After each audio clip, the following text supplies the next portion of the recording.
Hey everybody, Rochelle Jones, Grief Recovery with Rochelle. So I want to bring a concept to you because I see this posted all over the place and I want to explore it a little bit deeper, get you to think about it a little bit deeper. And so that's this concept of everyone grieves in their own way. And you know, that couldn't be more true, but I want to take you into a different thinking or a different understanding of what that really means. So grief by itself is just the weighted pit in your gut, weight on your chest. It's the physical sensations that float through your body when you have a situation that you wish would be different, when you experience a situation that you wish would be better, when you go through something that you wish would be a little bit more, you have a physical sensation float through your body or hang on and take weight in your body. And that's called grief. And to grieve, everyone grieves in their own way. Grieving is an active process. The work we do is active action work. And to grieve is an active process of discovering what's been left emotionally incomplete. What emotional communications do you need to have that haven't been able to be completed? Grieving is an active process of discovering the communications that are left undone, unfinished, uncommunicated inside of your soul. And that lends to that feeling of grief. And so in a class, we help you discover what's been left incomplete for you. I certainly am not going to know it, but I'm going to help you discover what's been left incomplete for you so that you can communicate it in a safe way, which is what's done with a specialist in a class. And so it's not about the other person. It's about you. What's been left unfinished inside of you. Discover it, and then I'm going to show you how to complete it by communicating it. So going back to everyone grieves in their own way, you couldn't be more right. Everyone does grieve in their own way because everyone has a totally unique set of communication left unfinished inside of them. In regards to every relationship, I'm talking your favorite stuffed animal, your favorite blankie, your favorite toy, your best friend, the bully, the first romantic love, it doesn't matter. Your parent, a sibling, a cousin, it doesn't matter. What's left emotionally uncommunicated inside of you in regards to that relationship is 100% unique and individual. And so that whole saying of everyone grieves in their own way, that's what that actually means. But I think it's used incorrectly, and that's why I want to dig into it a little bit today, because everyone says everyone grieves in their own way.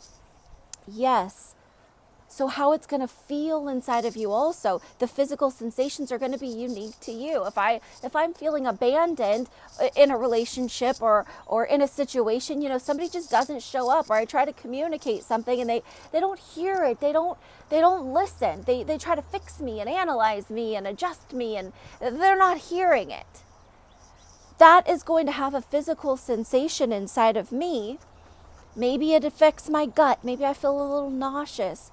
Maybe I feel my heart skip a beat.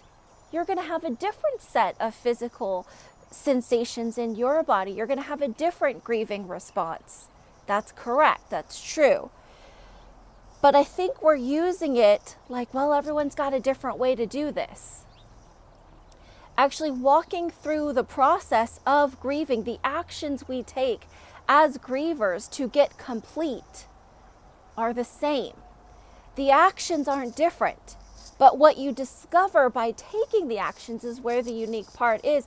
And it's being used, everyone grieves in their own way, is being used in this way of, well, this is what it looks like for me. My life's forever going to be different.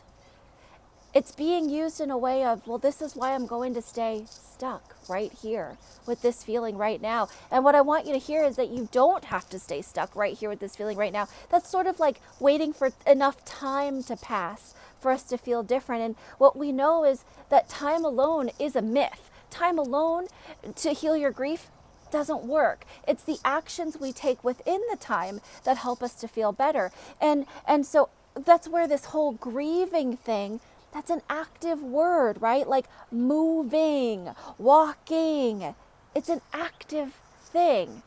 And so is grieving. It's an active thing. And so if you choose to not discover what's been left incomplete for you and just let the weight and the pain stay stuck in you, you're not actually taking an active process in your grief. You're not grieving, you're holding on to grief. And that's totally different. Do we see that? So I hope that helps you. When you hear that everyone grieves in their own way, I want you to think deeply. Yes, that's true, but it's the unique part is because of the emotional communications that have been left undeveloped, undiscovered, uncommunicated. Those are obviously very, very, very unique. But the process, the steps we take are actually the same.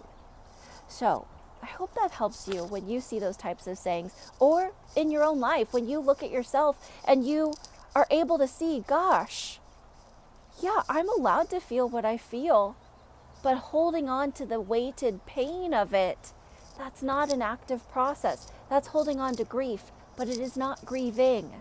That's different. I hope that clears it up for you guys. This is Rochelle Jones, Grief Recovery with Rochelle. Grief Recovery Institute is a great way. griefrecoverymethod.org. griefrecoverymethod.com. Something, I'm crazy right now. griefrecoverymethod.com. Great way to go find a specialist near you, or there are a few of us in the world who can work with you online. So it doesn't even matter where you're located. That is up to you. Everybody, I love you. I'll talk with you next time. Bye.